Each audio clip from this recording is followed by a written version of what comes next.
So, finishing up personality. Locus of control and hardiness. So, locus of control is about expectancies about our actions and then the reinforcements that follow them. So,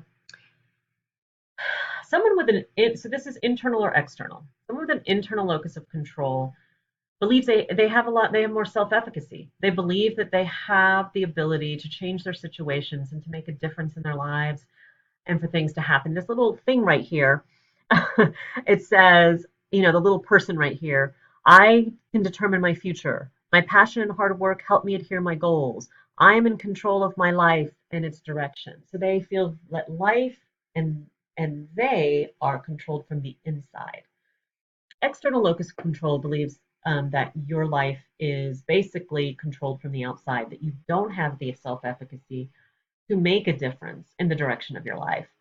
There is nothing I can do about my future. Why bother trying? Whatever is meant to happen will happen. I go with the flow. Luck, fate, and religion control my future.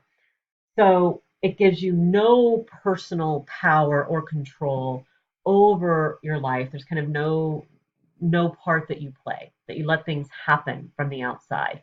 Internal is from the inside.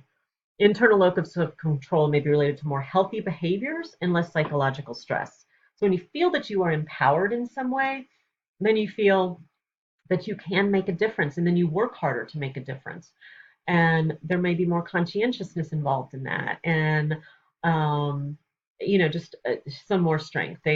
That there is correlation there. And I think the text and so forth will go further into that, just given as well as hardiness. So hardiness has three things to talk about. Kind of the hardy personality is the ability to kind of move through things with resilience. Control, ability to cope with difficulties and influence outcomes. Again, that term is self-efficacy, that you feel you have influence on the outcome of your life. Challenge, seeing stress and change as catalyst for personal development. So one, there's like post-traumatic growth, that you feel that challenge creates an opportunity to grow. That's kind of on an extreme level. But then you see things as challenges rather than threats. Commitment, being deeply involved in life's endeavors and one's values, even in times of stress. So I think meaning, we can go to some of the perma stuff here. Meaning creates a sense of commitment to life. Like your life has a meaning and a purpose to it.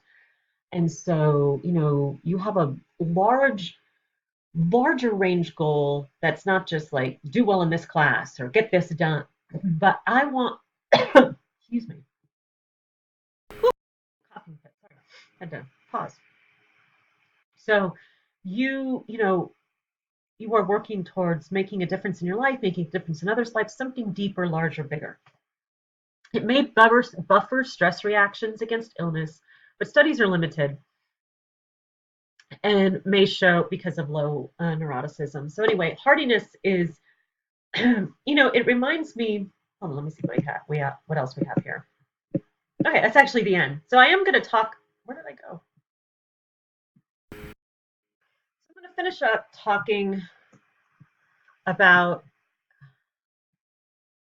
All right, I look frozen to myself, so I guess I'll make myself small. I'm sorry. I don't know why. I don't know if it looks like that to you all, but I can't look at myself frozen. Okay, so I am going to talk about another one that I think is interesting and has come into the literature a little bit, and that's grit. So I'm not an expert on grit, but there is a book about it written by Angela Duckworth. And one thing I think is really interesting about grit is she talks about it as being people that are gritty, like with the highest grit. It actually is a combination of perseverance and passion, like that you are passionate about something.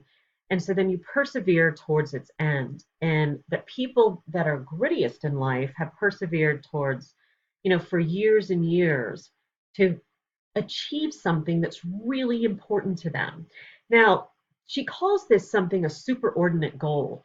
So it's not, as I said, like just I'm going to do well in this class, but what is the why beneath it? So it's looking for the why. So meaning comes from a lot of why. And so grit is another has become, one that's getting more and more out there in the literature in terms of what that's about. And as but it all goes back to some of these very basic ones. Do I have meaning in my life and purpose in my life? Am I mindful towards my days? Do I spend a lot of time ruminating, or am I able to learn to refocus myself, to garner some conscientiousness, garner perseverance and resilience? Resilience, on the other hand, I've used the term, and other people do too these days, um, emotional agility. And that's the ability to be flexible and adaptable inside of situations a little bit. This has been about some personality traits that can help us in times of stress, and personality traits that can make us more prone to the influences of stress.